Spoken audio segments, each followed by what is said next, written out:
악한 포도원 농부의 비유를 통하여서 당신의 죽음도 예고하시고 아들로 오시는 당신의 죽음을 예고하시는 거예요. 동시에 당신을 죽음으로 내모는 그 선봉에 누가 있는가? 바로 그들에게 말씀하시려야 하는데 지금 예수님께 나와서 우리가 말씀 살펴본 것처럼 당신이 무슨 권위로 이런 성전을 뒤집는 일을 하냐면서 권위를 따지고 있는 유대인의 종교 지도자들, 바리새인들, 대제사장들, 장로들이 와서 지금 예수님께 따지는 그 시점에서 이와 같은 비유의 말씀을 그들 들으라고 하시는 것입니다. 그래서 그들 앞에 주신 이 말씀 오늘 함께 살펴볼 터인데 사실은 가장 큰 은혜를 받은 사람들이 이들이에요. 보세요. 주인은 포도원을 얼마나 정성껏 가꾸었는가.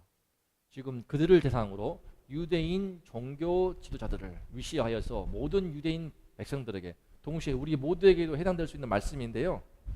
얼마나 가꾸셨는가. 자, 읽어볼까요? 시작.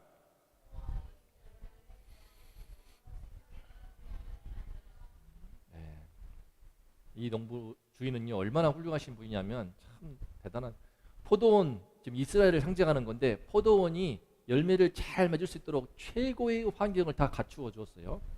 먼저 산 울타리로 들짐승이나 그 여타의 것들이 넘어오지 않도록 울타리로 삥 둘렀습니다. 우리 그죠? 제 아내 우리 사모님의 우리 장인어른 댁이 과수원을 하시는데 그 과수원에는 산 울타리가 없습니다. 왜 그럴까? 한눈에 보이거든요. 한눈에 그 과수원이 그 산 울타리가 필요 없을 만큼 산자락이기도 하고 쉽게 감시가 가능한 그런 곳이기도 합니다. 까치가 오는 걸 막을 수 없더라. 근데 보니까 까치가 파먹고 이 산 울타리 막다는 것은 그만큼 그 과수원 땅이 넓다는 것입니다. 넓어서 도저히 관리가 안 된다는 뜻이기도 하고 동시에 망대가 있습니다. 망대가 있다는 것은 감시 초소예요. 도둑들이 들어올까 봐 높은 망대를 세워서 감시할 수 있도록 한 것이기 때문에 그 정도로 큰 규모의 포도원을 이 포도원 주인이 만들었습니다. 특히 즙 짜는 틀이 있어. 즉석에서 즙을 짤 수가 있어. 우리 장인어른 돌아가셨지만 그 맛있는 복숭아, 정말 맛있는 정말 달콤해서요. 막 즙이 물렁물렁한 그 복숭아 원없이 먹었는데 참 가끔 그리울 때가 있습니다. 근데 그 복숭아 즙을 바로 짜는 시설은 갖추어 있지 않아요. 한 번은 우리 좀 부탁하셔가지고 차를 몰고 가서 그 복숭아들 따로 따고 상품성이 좀 없는 것들은 이제 즙으로 짜기 때문에 차로 한 10분, 15분 간 것 같아요. 그렇게 해서 즙을 짜는 그런 공장 같은 곳에 작은 공장 가서 짰는데 이곳은 이미 포도즙을 짜는 틀까지도 갖추고 있어요. 모든 시설을 갖출 만큼 충분히 당시로 보기에는 시설을 다 갖추고 있는 최적의 상당히 큰 규모의 최고급 포도원인 것을 볼 수 있습니다. 그런데 이렇게 주인의 큰 은혜를 받았어. 농부들한테 최신식 포도원 경영을 맡기고 세상의 주인이 먼 땅으로 타국으로 가버렸어요. 전혀 뭐 간섭하는 것도 아니고, 그죠? 산 울타리에 잡초 좀 뭐 주변에 뽑아라, 포도나무 잘 자랄 수 있도록 그저 껍질을 벗겨라, 이런 얘기다 할 것도 없이 그냥 주인이 그냥 맡겨놓고 떠나버린 거예요. 특히나 이 예수님 말씀하시는 그 시대의 포도원은 정말 귀한 포도원. 우리로 말하면 대기업이야, 대기업. 직장으로 말하면 최고급 직장, 고액 연봉을 받는 직장인 거예요. 일이 없어서 하루 종일 노는 사람들이 많았던, 특히 오병이어 칠병이어 기적을 봐서 하는 것처럼 배고파서 먹을 게 없던 그 시대에 헐벗고 굶주리고 귀신 들린 사람이 그렇게 많고 영양이 부족하기 때문에 한숨 마르는 거예요. 영양이 부족하기 때문에 안진병이들이 그렇게 많은 거예요. 지금 많이 있습니까? 영양 상태가 불균형이 심하기 때문에 그로 인해서 각종 장애와 병든 자가 태어나게 되고 그랬는데, 그런 시대에 먹을 걱정 없이 모든 시설을 다 갖춘 그 포도원에서 주인이 다 만들어줬어. 엄청난 자본을 가지고 인력을 동원해서 최고급 시설을 갖춘 포도원을 떡하니 갖춰놓고 농부들을 고용하였는데, 그럼 그 농부들은 얼마나 큰 특권입니까? 그죠? 가족들을 책임지고 부양할 그 참 무거운 짐이 있는 그 가장들한테 최고급 직장을 선물해주고 심지어는 간섭하지도 않고 이런저런 결산도 나중에 다 맡기고 먼 나라로 안심하고 떠나버린 겁니다. 경영을 맡긴 거예요. 이런 주인이 어디 있겠어요. 정말 저도 우리 이 교회를 임대해서 하고 있지만 우리 남정인 권사님께서 건물주인데 얼마나 감사한지 몰라요. 여러 면에서. 오늘도 이제 저 근처에서 한 100m 거리에 교회 개척하시는 목사님 오셨거든요. 오셔서 중국에서 추방당하신 선교사님이랑 같이 오셨더라고요. 와서 생각나가지고 왔다고 점심 같이 식사했습니다. 식사하고 대화하는데 미래가 마침 와서 미래의 꿈이 미래의 전도사라고 하니까 기특하다고 하면서 바로 용돈으로 10,000원 주더라고요. 미래가 바로 머뭇거리지 않고 감사합니다 받더라고요. 근데 그렇게 오셨는데 고생이 많으시더라고요. 지금까지도 전혀 시설을 갖추지 못하고 어려움이 말 못할 사정이 있으신 것 같아요. 은혜가 안 될까봐 말씀을 아끼시던데 살이 많이 빠지시고 좀 그랬습니다.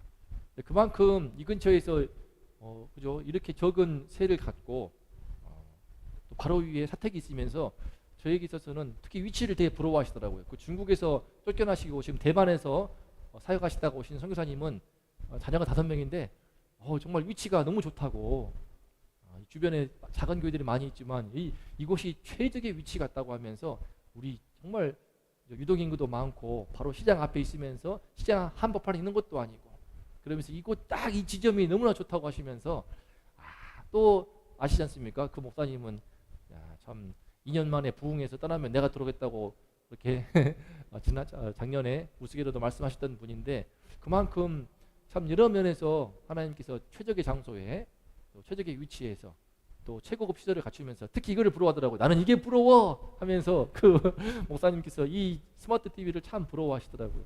선명하고 크니까 되게 있어 보이나 봐요. 처음 들어오신 선교사님도 작은 교회인데도 이게 작긴 뭐가 작아? 중국에 비하면 엄청나게 큰 거지. 그러면서 참 보면서 마음이 기쁘기도 하고 감사했습니다. 이런 포도원을 우리에게 주신 하나님께 감사합니다. 참 초대형 교회 부럽지 않습니다. 우리 이 시설에서 북수원 시장에서 이곳에 많은 도움을 줄 수 있는 이곳 위치에 있는 이 포도원을 주신 것이 너무나 감사하거든요.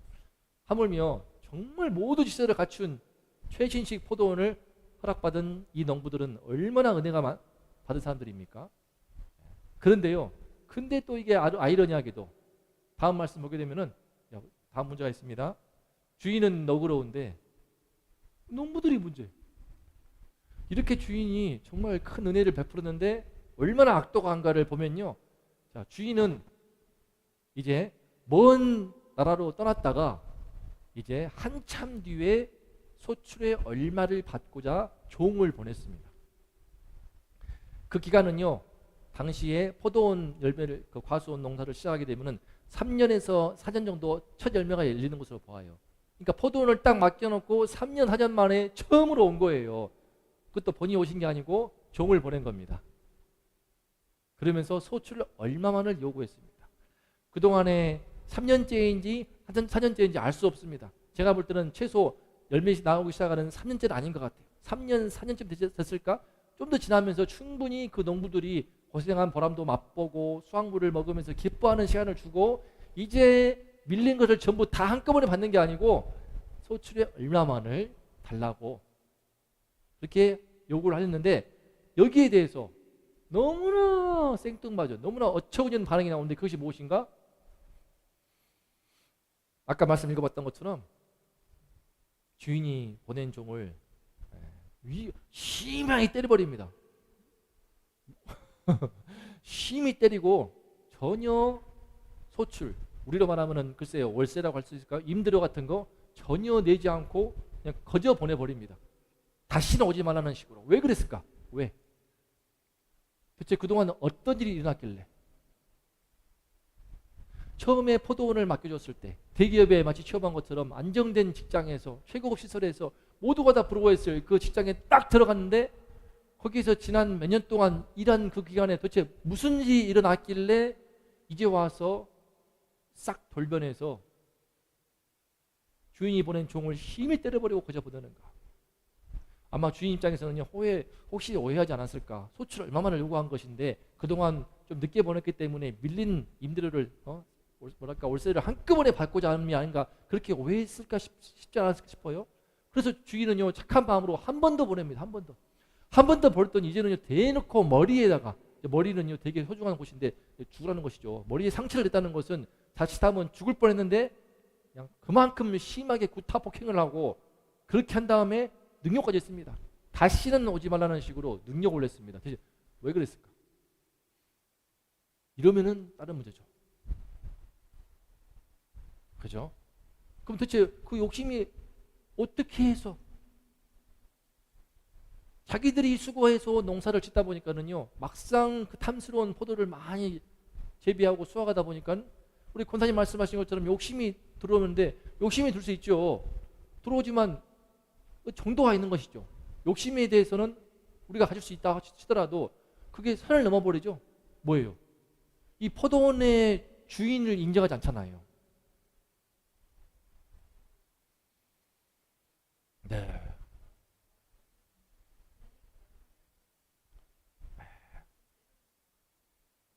그렇죠. 줄 때는 막상 그러니까 마지막 참 그게 그런 면에서 그러면 포도원 주인이 먼 땅으로 가지 말고 계속 그 자리에 계시면서 아니면 종을 상주시켜 가지고 매주 감시하고 간섭을 하고 이렇게 하라 저렇게 하라 지시를 하고.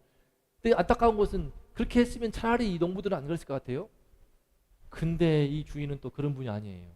너무나 인격적이어 가지고 믿고 신뢰한다는 겁니다. 문제는 그 농부들이 그 주인의 신뢰를 받을 자격이 없던 것이죠. 소유권을 인정하지 않아요.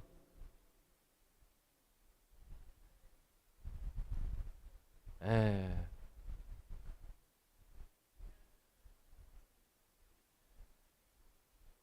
음.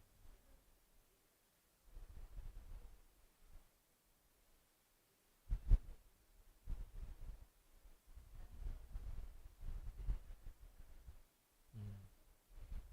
그런 사회 문제가 좀 있죠. 이슈가 되고 있죠. 이 청년 문제들을 참 이제 또 함께 더 깊이 다뤄야 될 문제인데 그 청년들 입장에서도 마찬가지고요. 우리 인생들 모두에도 마찬가지인데 이렇게 하면 안 됩니다. 또 보냈더니 죽여버려요. 그 외에도 많이 보냈지만 많이 때리고 죽였습니다. 대체 왜 그랬을까? 왜 그랬을까? 이 농부의 포도원 농부의 비유를 통해서 예수님이 말씀하고자 하시는 바가 무엇일까? 그죠? 오늘날 우리 모든 대한민국의 청년들을 비롯하여서 자기 삶 가운데 허락되어 있는 삶의 포도원, 인생의 포도원을 선물로 받은 입장에서 그 포도원 된 주인을 우리가 인정하는 것, 이것이 얼마나 중요한가를 첫 번째 배울 수 있습니다. 읽어볼까요? 1번 시작.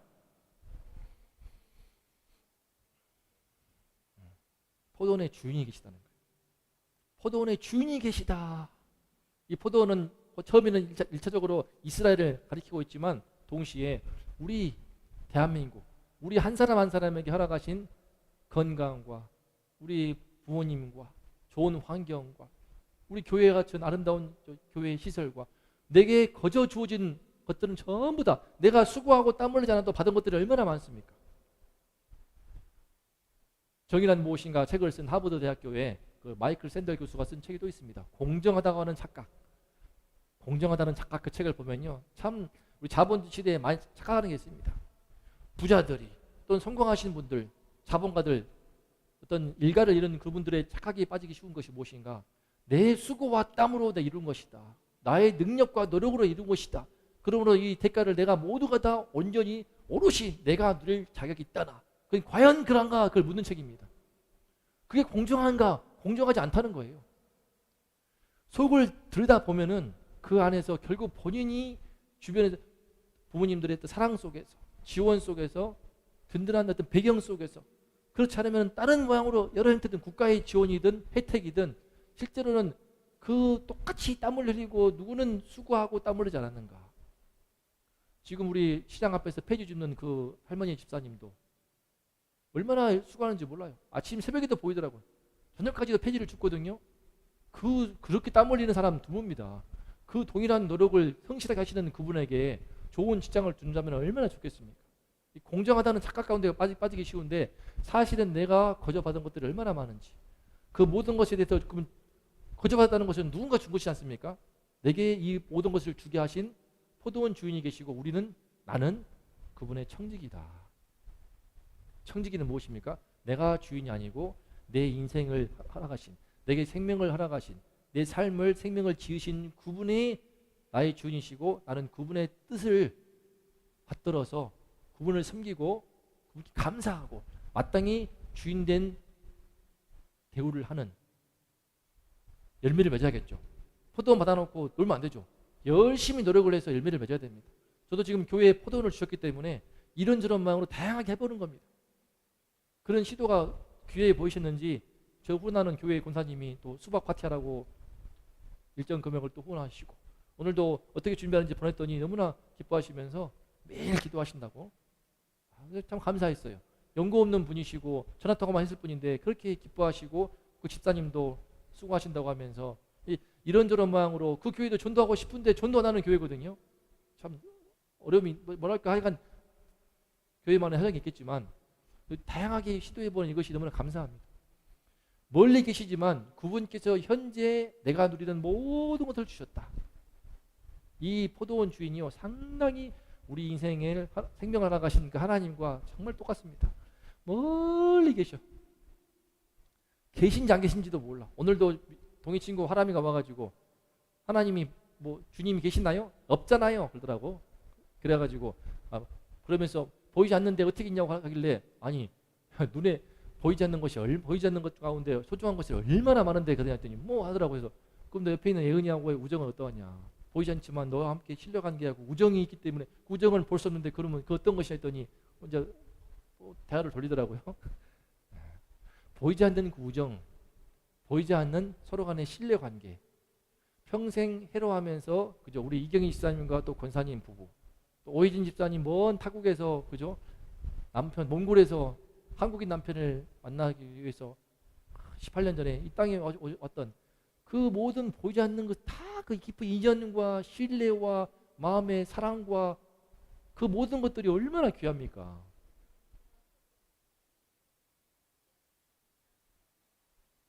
그렇죠. 그런 모든 것들이 보이지 않는 그 은혜들을 받은 것이 얼마나 큰데, 근데 그 하나님을 부정하는 거예요, 우리 인간이. 이것은요 이미 예고된 바 있습니다. 신명기 8장 말씀 읽어볼까요? 시작. 내 손의 힘으로 내가 이 재물을 얻었다 말할 것이라. 내 하나님 여호와를 기억하라. 그가 내게 재물 얻을 능력을 주셨음이라. 내가 만일 내 하나님 여호와를 잊어버리고 다른 신들을 섬기며 절하면 너희가 반드시 멸망할 것이라. 지금 자본주의가 그렇지 않습니까? 내 능력과 내 손의 힘으로 이 재물을 얻었다. 다 그렇게 말합니다. 지금 연예인들 TV 보면요, 연예인들 돈 자랑, 집 자랑, 자녀 자랑, 거기에 믿는 사람들까지 앞서는 거 보면서 저는 되게 속상합니다. 뭐 건물이 몇 채가 있고 몇십억 자산가, 뭐 100억 자산가들인데 굳이 그 넓은 지금 어려운 경제 시대 가운데 왜 그런 방송에서 자꾸 집 자랑하는 거, 넓은 평수 자랑하고 심지어 자녀까지 또 띄워가지고 부모 백으로 또 TV에 출연시키고 그런 모든 것들을 볼 때 참 속상한 면이 많아요. 뭐 그러느냐 하지만 저야 어차피 잘 안 보기 때문에 예능 프로는 TV 많이 보는 그런 서민들을 보면서 얼마나 그 가운데서 뭐 대리만족을 느끼는 것인지 그게 왜 시청률이 높이 나오는지 이해할 수가 없습니다. 댓글을 보면 다 비난하거든요. 많이 비난해요. 그런 것에 대해서 전부 다 아는 사람 인맥으로 해가지고 이 사람 저 사람 출연하고 동시에 기업가들도 마찬가지예요.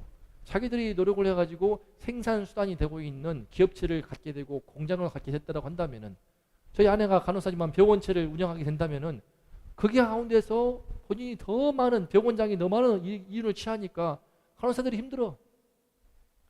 의사는 당직인데 하루 종일 밤새 자고 간호사들이 의사 할 일을 열심히 해가면서 깨우지도 못해 눈치 보면서 그런 이야기를 듣다 보면은 참 어처구니가 없기도 한데 근데 소득은 더 2배고 훨씬 더 많고 그래서 힘들어가지고 저 수간호사 나가고 이런 사태. 근데 어린 그 병원만 하겠습니까?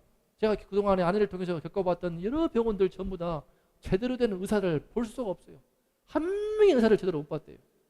전부 고용 관계에서 어떤 불공정함이 들어가 있고 그러면서 훨씬 더 많은 그 병원 차렸다고 하는 그 하나 때문에 의사 자격증 한다는 면에서 더 많은 이윤을 취해가는 이런 폐해를 사실 칼 마르크스가 공산당 선언에서 잘 지적하면서 혁명을 주장하였지만 그렇다고 제가 혁명을 외치는 공산주의를 말하는 것이 아닙니다.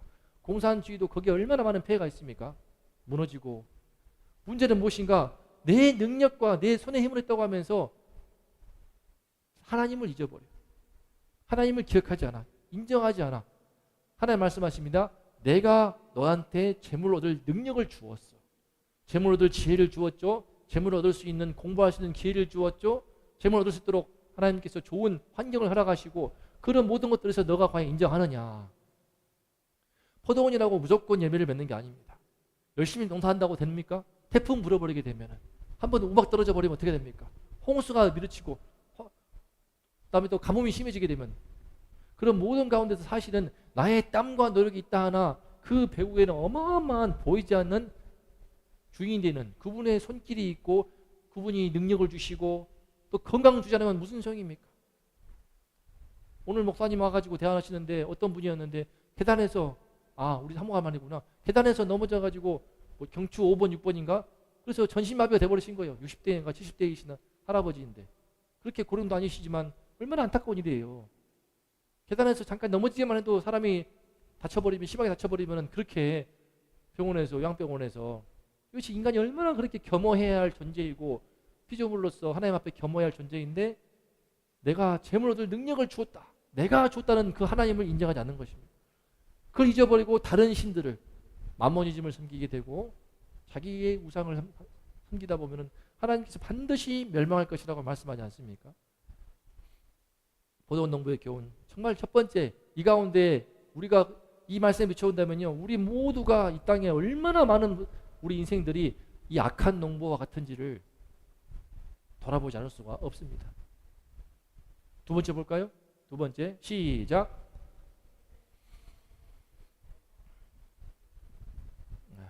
주인을 부정하고 소출을 거부하는 것으로 인류의 죄가 시작되었어요.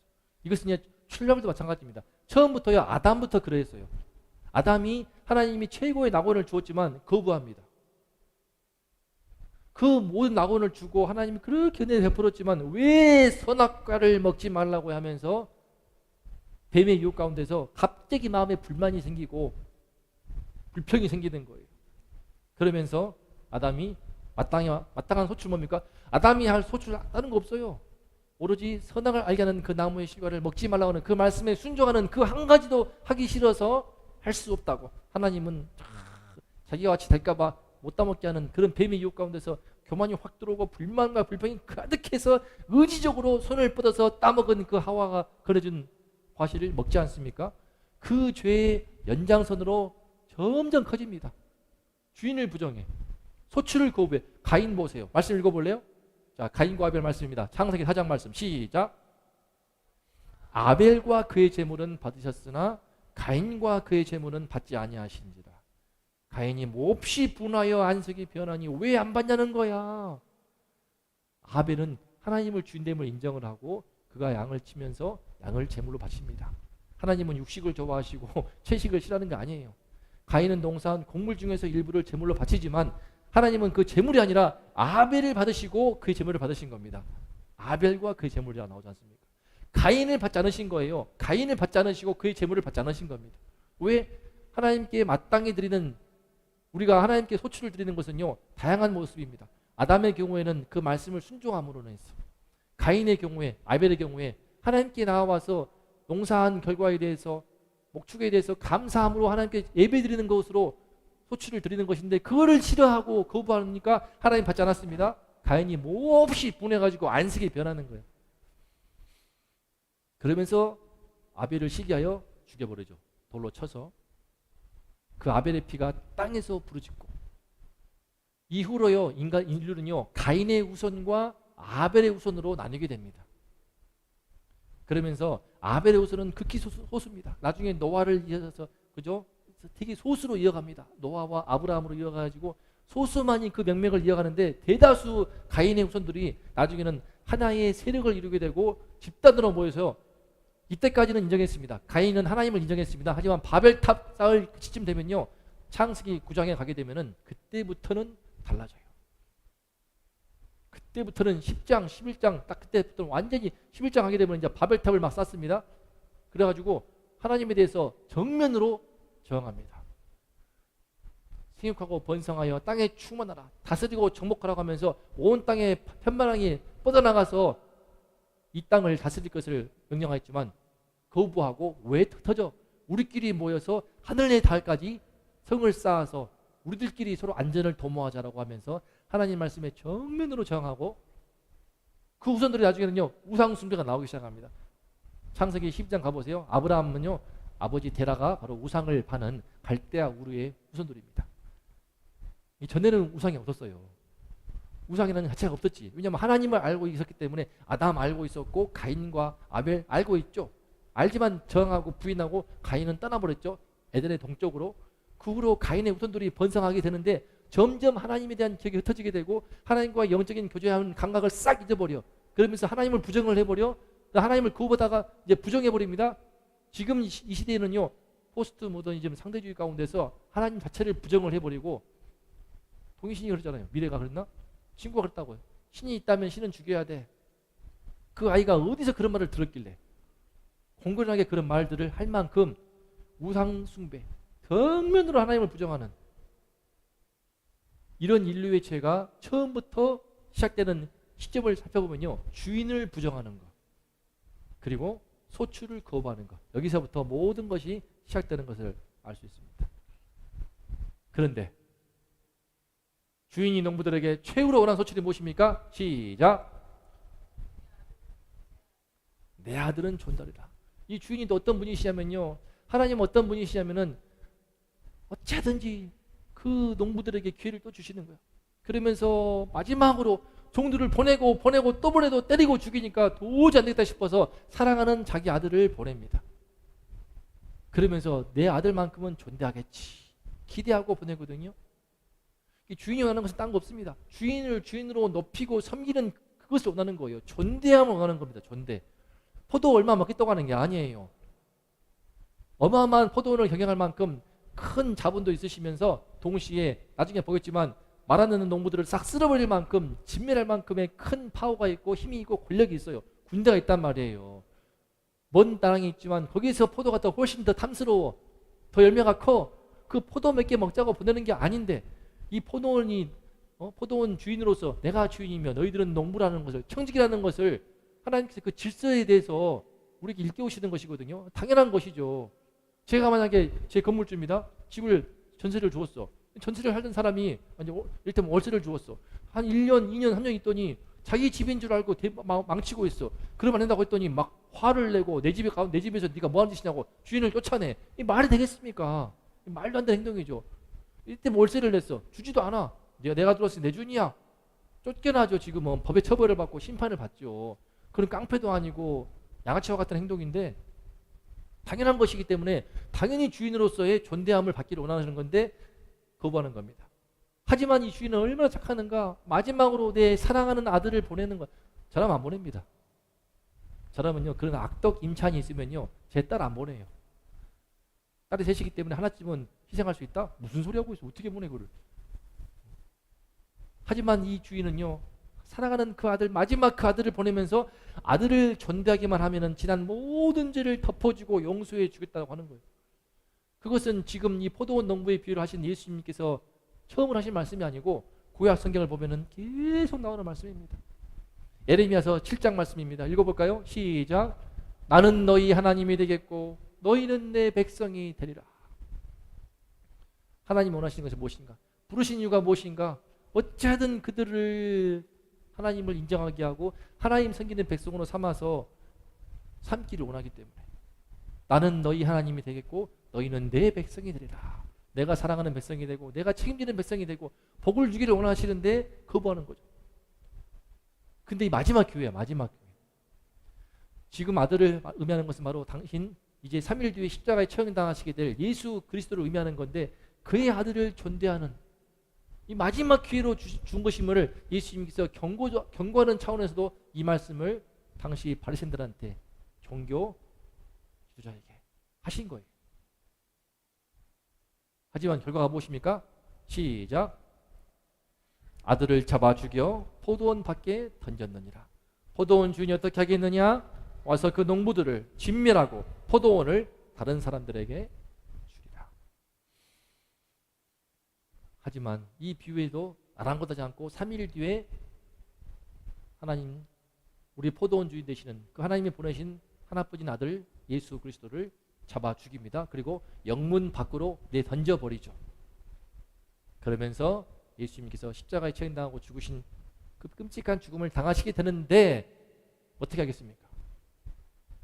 실제로 이 사건 이후로 약 35년쯤 후에 AD 70년이요. 예수님을, 하나님 아들 예수 그리스도를 십자가에 처형하고 그를 죽음으로 내몰았던 유대인들 전부 다 비참한 심판을 당합니다. 로마의 티투스 장군이 쳐들어와서요, 얼마나 끔찍하게 예루살렘 성을 불태워버리고 백성들을 그냥 잔인하게 잔멸하는지 어마어마했다고 합니다. 요세푸스가 쓴 기록을 보게 되면요, 정말 비참한 심판을 당하면서 이스라엘은 존재조차 없어지게 돼버리고 나라 없는 민족이 돼버리죠. 하나님의 심판 가운데서. 이 또한 예루살렘에 임했던 그 심판은요, 우리 모든 인생에 대한 또 하나의 경고가 되는 것입니다. 내가 끝까지 하나님을 인정하지 않고 내 손과 내 능력으로 내가 이 모든 것을 이루었어 라고 하면서 하나님 인정하지 않고 그분의 마땅한 하나님을 알 때 감사하지도 아니하고 영화롭기도 하지 아니하고 그러면서 하나님이 자기를 하나님의 위치에 높이거나 다른 물질을, 돈을, 그 어떤 것을 우상으로 숭배하며 나갈 때 하나님은, 생명을 주신 그 하나님은 도저히 인정할 수 없습니다. 때가 될 때에, 마지막 때에 비참한 심판을 당할 수밖에 없습니다. 그러므로 하나님께서 보내신 그 아들 예수 그리스도를 내가 어떻게 대하는가, 이것이 우리 인생에, 우리 인류에게 주어져 있는 가장 중요한 질문이고 과제입니다. 우리가 전도해야 될 이유가 여기 있는 거예요. 하나님께서 마지막으로 이 땅 가운데 허락하신 구원의 기회, 은혜의 선물이 예수 그리스도인데 그 아들에 대해서 우리는 어떻게 반응하고 있는가? 그 태도가 우리 삶을 좌우하고 인생의 성패를 좌우하고 진정한 성공이, 진정한 실패는 무엇일까요? 예수 그리스도에 대한 태도에 대해서 모든 것이 좌우되는 것입니다. 하지만 이거를 이 사람들은 못 알아들어요. 자기들을 가리켜 이 비유를 하시는 것을 알고 오히려 예수님을 잡고자 하고 무리를 두려워하니까 피하지만 결국 3일 뒤에는 가룟 유다 제자 한 명의 배반을 이용해서 처형해버리죠. 우리가 오늘 말씀을 통하여서 어떻게 이 말씀 앞에 반응할 것인가? 첫 번째, 시작.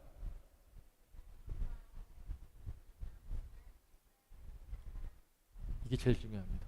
주인을 거부하고 그동안 부정한 삶을 부정해왔다면 지난 삶을 회개하라. 인류는요, 결국 가인의 후손과 아벨의 후손으로 나눌 뿐입니다.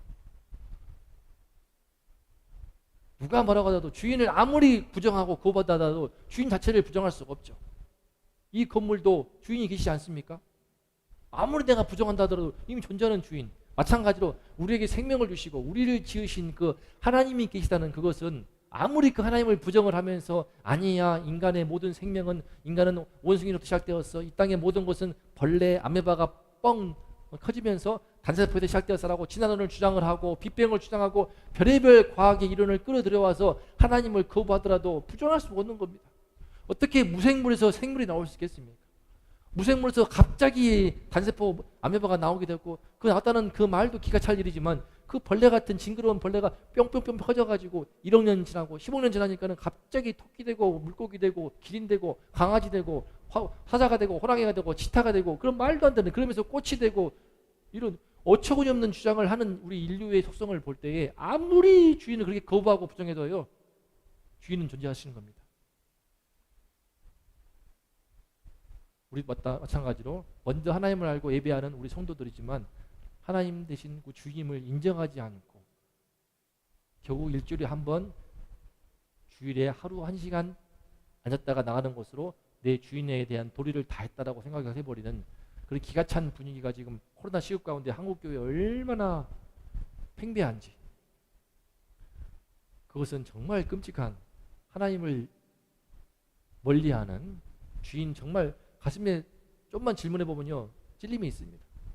전도하면서 저를 보고 얼마나 전도하면서 예배 드려야 되는데 가야 되는데 그런 성도님들을 제가 얼마나 많이 봤게요. 열어봤습니다. 자기 마음에 찔림이 있어요. 알아서 찔려야 합니다. 알아서 찔려해.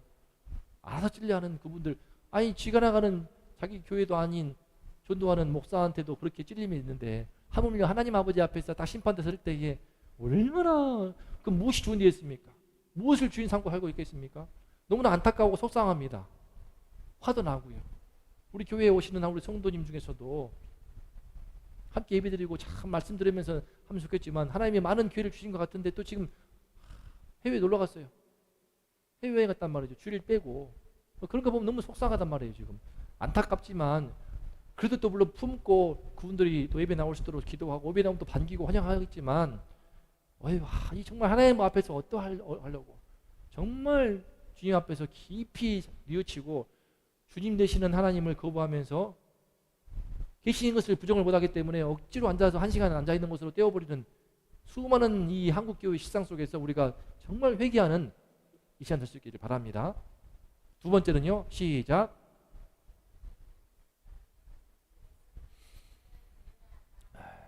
주인이 보내신 아들 곧 예수 그리스도. 예수 그리스도가 얼마나 엄청난 분이신가를 우리는 알아야 됩니다. 하나님의 사랑하시는 그 아들, 마지막으로 허락하신 그 기회. 성경을 보지 않기 때문에 모릅니다.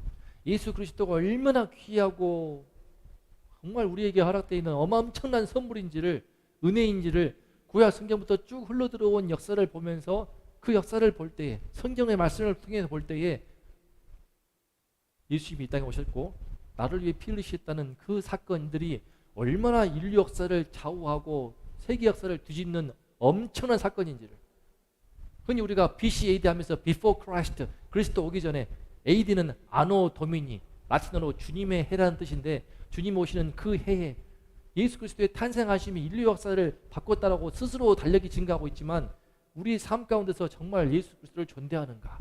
참된 존대는 내가 정말 예수님을 나의 주님으로 믿고 그분의 섬기는 것입니다. 그분의 말씀을, 그분의 뜻을 찾고 그분의 뜻을 행하고 순종하는 것입니다. 그래서 마지막 날 사도 요한의 고백과 같이 이와 같이 우리가 말씀을 읽고 마치겠습니다. 요한일서 시작.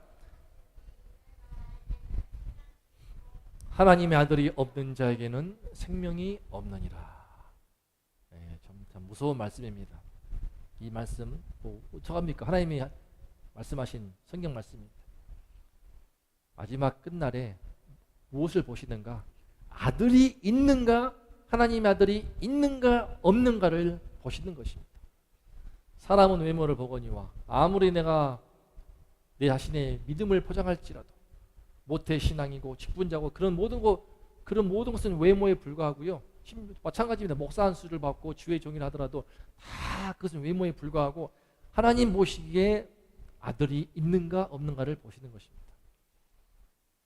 아들이 있는가 없는가. 바로 예수 그리스도를 내가 삶 속에서 얼마나 존대하며 살아왔는가. 그것을 통해서 주님은 우리 중심을 보시는 것입니다. 그 아들 예수 그리스도를 우리는 얼마나 존대하는 삶을 살고 있습니까? 내 인생의 목표로 삼고 계십니까? 예수 그리스도를 증거하는 것이야말로 내 인생의 필생의 사명이고 그 예수 그리스도를 전하기 위한 그 바람 가운데 모든 선한 일을 계획을 하고 우리가 힘쓰고 있지 않습니까? 예수 그리스도, 그분이 보내신 마지막 최후의 구원의 조치, 그 예수 그리스도를 향한 태도의 인류의 운명과 그 인생의 삶이 바뀌는 것인데, 예수 그리스도를 지금 어떻게 존대하는가? 그분을 내 놀러가는 휴가보다 못하게 삼고 있는가? 그분을 단순히 내 삶과 하루 일당보다 못하게 여기지 않고 있는가? 예수 그리스도를 내 삶의 목표로, 내 전부로 바쳐도 아깝지 않은 그분으로 존대하는 것이, 그런 인생이 될 때에 우리의 미래는 하나님이 책임지시고 지키십니다. 하나님이 축복하십니다. 예수 그리스도의 우리 인생을 기꺼이 머뭇거리지 말고 다시 한번 우리 주님만 모시면서 예수 그리스도의 그 이름을 존대하는, 그래서 그분 앞에 모든 선한 일을 힘쓰는 우리 모든 성도님들 되시기를 축복합니다. 우리 다 함께 기도하겠습니다. 우리 마음 가운데 이 시간에 정말 하나님 이 말씀에 앞에 비추어 볼 때 저는 사실 소름 끼치는 두려움도 느낍니다. 우리 주님 모실 때에 과연 이 땅의 대한민국은 이 땅에 수많은 우리 대한민국 이 나라와 이 민족은 동시에 우리 한국교회 우리 많은 성도인들 물론 주님을 이름을 간절히 부르고 애타게 주를 붙들고 기도하는 주를 섬기는 신실한 성도들도 많이 있지만 얼마나 시험에 들어서 예수 그리스도를 존대하지 않고 예수 그리스도를 홀대하는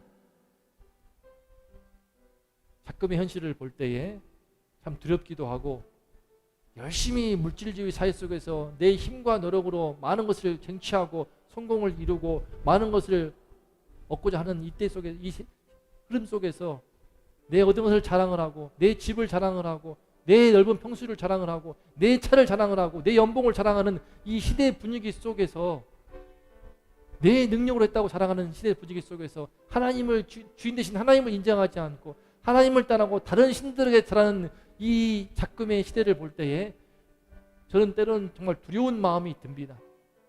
아무리 좋은 마음으로 나의 가까운 이웃들이고 친구이고 권력 친척이라고 하더라도 하나님 보시기에 얼마나 두려움 가운데 제가 때로는 두렵습니다. 그분들의 삶에 임하게 될 그 어마어마한 심판 앞에서 예루살렘 심판을 통하여서 이미 역사를 통하여서 경험했던 그 심판이 하나님은 말씀하신 대로 예언하신 대로 마지막 날 최후의 심판으로 오실 터인데 그 무서운 두려움 앞에 설 때에 정말 제 마음에도 다시 한번 두려움을 갖게 되고 옷깃을 여미게 되고 이 예수 그리스도 그 이름 앞에서 그분만을 섬기고 존대하는 우리 성도가 되기를 다짐하며 함께 이 시간 예배드리겠습니다. 핸드폰을 내려놓으시고 오로지 예배에 집중을 하시고 기도하는 시간 되겠습니다. 함께 기도하겠습니다. 오로지 기도에 집중하시길 바랍니다. 기도합니다. 하나님 아버지 주님이시여 예배하는 이 시간이 너무나 귀합니다. 우리 하나님을 우리 주님을 결코 홀대하지 않게 하여 주시옵소서. 아버지여 매일매일 주님 앞에 나와 주님 앞에 얼굴을 비추고 주를 가까이 하는 것이 그것이 우리의 가장 큰 기쁨이고 소망이며 즐거움이 될진데 하나님을 아는 백성들도 하나님이 부담스러워서 이런 모양 저런 모양으로 예배를 피하고 기도회를 떠나고 비대면 영상으로 대체하는 이 시대의 분위기 가운데서 아버지 하나님이시여 우리 하나님의 심정이 어떠할지를 돌아보게 됩니다. 내 아들은 존달이라 말씀하시며 수많은 주의 종들을 보낸 끝에 마지막 끝으로 당신의 사랑하는 그 아들을 보내신 우리 아버지 하나님, 그 하나님 알아가신 너무나 귀한 아버지와 아들 우리 예수 그리스도를 우리가 어떻게 섬기고 있으며 어떻게 믿고 있으며 어떻게 그분 앞에서 그분을 존대하고 있습니까? 하나님 아버지 예수 그리스도를 존대하는 그 삶 가운데 진정한 미래가 열리고 진정한 축복과 진정한 은혜와 영광이 함께할 줄을 믿습니다. 우리 주 예수 그리스도를 존대하는 삶 살게 하여 주시옵소서. 아버지 하나님 아들이 있는 자에게는 생명이 있고 하나님 아들이 없는 자에게는 생명이 없다는 이 말씀 앞에서 나에게는 아들이 있다. 나에게는 우리 주 예수 그리스도가 있으며 나는 그분을 앞에 서서 평생 그분을 섬기고 그분을 나의 주님으로 모시고 그분만을 존대하는 삶을 살아왔나라고 고백할 수 있는 우리 성도가 되기를 원합니다. 이 주님 앞에서 이 잠깐의 여가 시간과 나의 돈벌이와 나의 즐거움과 나의 인생의 잔재미보다 못하게 주님을 섬겼다라면 그 주님 앞에서 어떻게 우리가 얼굴을 들 수 있겠습니까? 심지어 주님을 거부하고 하나님을 거부하고 하나님을 부정하는 삶을 일생 살아오다가 어느 순간 덜컥 나의 숨이 이제 끊어지고 내 생명이 이제 떠나가고 아버지 하나님의 심판 앞에 섰을 때 그 앞에서 어떻게 그 어마어마한 큰 두려움을 우리가 감당할 수 있겠습니까? 아버지여 성령으로 이 시간 충만 임재하시어서 그 두려움을 알게 해주시고 그 두려움 앞에서 마지막 결산할 때에 마지막 심판할 때를 우리가 바라보게 하시고 그 주님의 오실 그날을 바라보면서 옷깃을 여미고 우리 숨이 있는 동안 생명이 우리 가운데 함께하는 동안 우리 주님을 힘써 존대하고 섬기하여 주시옵소서. 예수 그리스도 한 분을 존대하며 그분을 섬기며 그분 앞에서 힘써 모든 선한 일을 힘쓰고 많은 열매를 맺는 우리 성도가 되기를 원합니다. 하나님 함께하여 주시옵소서. 우리 기능교회 주님이 기뻐하시는 소중한 영혼 구원의 열매를 맺기 위해서 파장초등학교 한 학기 동안 이런저런 모양으로 전도하고 아이들과 만나왔고 초대하였습니다. 이제 3주 동안 또한 영화 무비 행사를 통하여서 또 초대하기를 원하오니 하나님 아버지 가운데 함께하여 주시옵소서. 모든 선한 일을 계획하고 힘쓸 때 주의 은혜가 함께하여서 체르니를 보내주시고 서아를 보내주시고 또한 아이들 예은이를 보내주시고 하람이를 보내주시고 보빈이를 보내주시고 수인이를 보내주시고 주님께서 보내주시고 지나갔던 그 모든 아이들 한 명 한 명을 기억하여 주시고 함께 하시어서 주의 말씀을 듣는 가운데 하나님을 만나게 도와주시고 예수 그리스도 그분을 존대하는 우리 성도가 될 수 있도록 주의 자녀가 될 수 있도록 역사하여 주시옵소서. 아버지여, 주님께서 함께 하시어서 방학이 되기 전에 주께서 기뻐하신 귀한 어린 영혼들을 구원하여 주시고 예배드리는 영혼들로 굳게 세워주시오며 우리 이기는 길을 통하여서 우리 성도들 한 분 한 분을 통하여서 하나님이 기뻐하시는 선한 일을 힘쓸 때에 아버지 하나님 예수 그리스도를 존대하는 삶을 하고자 힘쓸 때에 아버지 하나님 그 삶에 놀라운 은혜를 허락하여 주시고 축복을 허락하여 주시고 주의 큰 은혜를 경험할 수 있도록 함께하여 주시옵소서. 주여 간구하오니 예수 그리스도 그 한 분을 존대하며 아버지께 영광을 누리는 우리 교회 될 수 있도록 하나님 아버지 함께하여 주시옵소서. 우리 교회의 성령의 충만함을 날마다 부어주시옵고 우리 교회를 통하여서 아들을 존대하는 교회 되게 하시고 아들을 존대하는 교회에 어떠한 은혜와 축복을 부어주시는지를 증거할 수 있는 교회가 되도록 하나님 아버지시여 함께하여 주시옵소서. 주여 놀라운 은혜를 우리 가운데 이루어 주시옵소서.